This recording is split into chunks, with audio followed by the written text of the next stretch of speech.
Hello class 11th economic students बेटे, जैसे कि आपका chapter number 1 economics and economy continuity में है, जिसमें मैंने बेटा आपको प्रीवियस वीडियो में समझाया था कि हम इकोनॉमिक्स के बारे में पढ़ेंगे कि हम इकोनॉमिक्स में कौन कौन से कंसेप्ट रीड करने वाले हैं।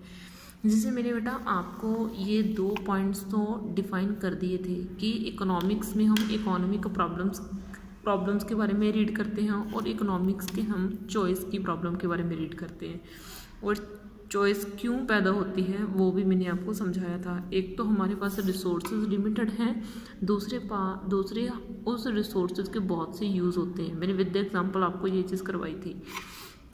अब बेटा मैं आपको थर्ड पॉइंट पढ़ा रही हूँ। थर्ड पॉइंट में क्या है, रिच और पुअर, चाहे वो अमीर पर्सन है चाहे वो गरीब पर्सन है, we all face economic problems. हम सभी को इकोनॉमिक प्रॉब्लम्स को फेस करना ही पड़ता है, आइदर एज कंज्यूमर्स और एज प्रोड्यूसर, चाहे कंज्यूमर हो चाहे प्रोड्यूसर हो, और एज बोथ, या फिर हम दोनों हो। यानी कि चाहे कंज्यूमर कौन सा होता है, जो चीज़ों को यूज़ करता है। जैसे मेरे पास ये पेन है, मैं इसका यूज़ कर रही हूँ तो मैं इसकी कंज्यूमर हो गई, ठीक है। ये बुक है, बुक का यूज़ मैं अपने खुद के लिए कर रही हूँ तो मैं बुक की कंज्यूमर हो गई। प्रोड्यूसर कौन सा होता है, जिसने चीज़ को प्रोड्यूस किया होता है उसको प्रोड्यूसर बोलते हैं। जैसे मेरे पास ये पेन है, मैंने इसको मतलब जिसने इसको बनाया वो इस पेन का प्रोड्यूसर हो गया। जैसे ये है बुक है, जिसने इस बुक को बनाया वो इस बुक का प्रोड्यूसर हो गया, ठीक है। तो रिच हो चाहे वो पुअर हो, हमें सभी को इकोनॉमी को प्रॉब्लम्स को फेस करना ही पड़ता है, आइदर एज, चाहे वो कंज्यूमर है चाहे वो प्रोड्यूसर है। तो आपको सबसे पहले कंज्यूमर और प्रोड्यूसर के बारे में पता होना चाहिए कि कंज्यूमर कौन सा होता है और प्रोड्यूसर कौन सा होता है, चाहे वो दोनों हो, ठीक है। एज आ कंज्यूमर के तौर पर every house hold faces this problem of choice. Consumer के तौर पर अगर हम बात करें तो हर एक हाउस होल्ड को इस प्रॉब्लम को, चॉइस की प्रॉब्लम को फेस करना पड़ता है। कंज्यूमर के तौर पर हर एक हाउस होल्ड को चॉइस की प्रॉब्लम को फेस करना पड़ता है। अब हम ये पढ़ेंगे कि कंज्यूमर कैसे चॉइस की प्रॉब्लम को फेस करता है एंड प्रोड्यूसर कैसे चॉइस की प्रॉब्लम को फेस करता है। अगर हम कंज्यूमर की बात करें तो हर एक हाउस होल्ड को चॉइस की प्रॉब्लम को फेस करना पड़ता है, what to buy and what not. एक कंज्यूमर अपनी इनकम को खर्च करने से पहले सोचेगा कि उसे क्या खरीदना चाहिए और क्या नहीं खरीदना चाहिए, किसके साथ उसको खरीदने का क्या रिसोर्सेज है, इनकम। कंज्यूमर का क्या रिसोर्स है, इनकम है, ठीक है, कि उसको इनकम के साथ क्या खरीदना चाहिए, इनकम के साथ क्या नहीं खरीदना चाहिए। Economic teaches the household, economic जो है वो पढ़ाती है, हमें सिखाती है to use a limited resources in a manner, कि हमें जो साधन है इस तरीके से यूज़ करने चाहिए, such that their satisfaction is maximise, ताकि उनसे मिलने वाली सेटिस्फैक्शन ज़्यादा से ज़्यादा हो, ठीक है। और एज अ प्रोड्यूसर हम बात करें तो every entrepreneur faces this problem of choice. हर एक एंटरप्रेन्योर जो है वो भी, एंटरप्रेन्योर का मीनिंग होता है उद्यमी, जिसको पंजाबी में उद्यमी बोलते हैं, जो ऑनर भी हो, इन्वेस्ट भी करे और प्रॉफिट भी कमाए, उसको बोलते हैं एंटरप्रेन्योर।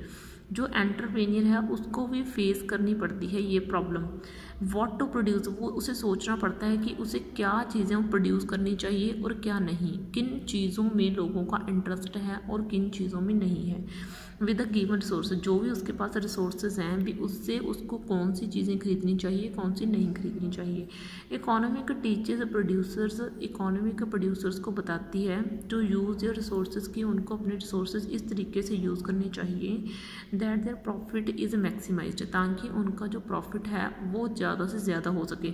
अगर हम कंज्यूमर की बात करें तो कंज्यूमर अपनी इनकम को इस तरीके से खर्च करना चाहेगा कि उसको ना, अगर वो इनकम खर्च कर रहा है तो उसको एक सेटिस्फैक्शन मिलनी चाहिए कि मैंने कहीं भी गलत पैसा खर्च नहीं करा, या फिर किसी भी गलत जगह पर मैंने पैसा खर्च नहीं करा। जब हम प्रोड्यूसर की बात करें तो प्रोड्यूसर इस तरीके से जो है खर्च करना चाहेगा कि उसको ज़्यादा से ज़्यादा प्रॉफिट मिल सके, वो प्रॉफिट कमा सके अच्छे से अच्छा, ठीक है। तो आगे देखो, बिसाइड कंज्यूमर एंड प्रोड्यूसर, अब कंज्यूमर और प्रोड्यूसर को छोड़ के कौन बचा, गवर्नमेंट बची। तो कंज्यूमर एंड प्रोड्यूसर को छोड़कर there is a government. Government है इन एवरी कंट्री, हर एक कंट्री में होती है गवर्नमेंट। तो गवर्नमेंट को भी फेस करनी पड़ती है कौन सी प्रॉब्लम, चॉइस की प्रॉब्लम।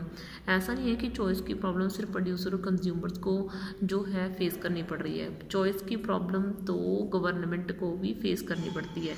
अब गवर्नमेंट को कैसे फेस करना पड़ता है, गवर्नमेंट को ये सोचना पड़ता है कि जो पब्लिक रेवेन्यू है, रेवेन्यू का मीनिंग होता है जो गवर्नमेंट एक पब्लिक रेवेन्यू यानी कि लोगों से इकट्ठी करी गई इनकम, लोगों से इकट्ठी करी गई इनकम, लोगों से कमाया गया पैसा।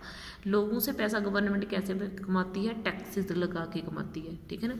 यानी कि how to use public revenue, की पब्लिक इनकम को हमने कैसे यूज़ करना है। यानी कि गवर्नमेंट के लिए ये एक डिसीज़न हो जाता है कि गवर्नमेंट को लोगों से इकट्ठा करे गए पैसे को किस तरीके से खर्च करना चाहिए, ठीक है। चाहे कि क्या उनको पैसे को रोड्स के कंस्ट्रक्शन की लगाना चाहिए, क्या डैम्स के कंस्ट्रक्शन के लिए आना चाहिए, या फिर ब्रिजेस बनाने चाहिए for funding mid day meals for the school children, या फिर स्कूल के बच्चों के लिए मिड डे मील चलाना चाहिए। The government wishes to spend the given resources in a manner, जो गवर्नमेंट है उसको रिसोर्सेज इस तरीके से खर्च करने चाहिए सच दैट ताकि सोशल वेलफेयर ज़्यादा से ज़्यादा हो सके। जो गवर्नमेंट है वो रिसोर्सेज को इस तरीके से खर्च करना चाहेगी ताकि रिसोर्स जो सोशल वेलफेयर है वो क्या हो सके, मैक्सिमाइज्ड हो सके। तो देखो आपने ध्यान कर रखा कि जब कंज्यूमर पैसा खर्च करेगा तो वो मैक्सिमम सेटिस्फेक्शन चाहेगा, जब प्रोड्यूसर पैसा खर्च करेगा तो प्रोड्यूसर क्या चाहेगा कि उसे मैक्सिमाइज प्रॉफिट होना चाहिए, जब गवर्नमेंट पैसा खर्च करेगी तो वो क्या चाहेगी कि उसे मैक्सिमम जो है सोशल वेलफेयर होना चाहिए।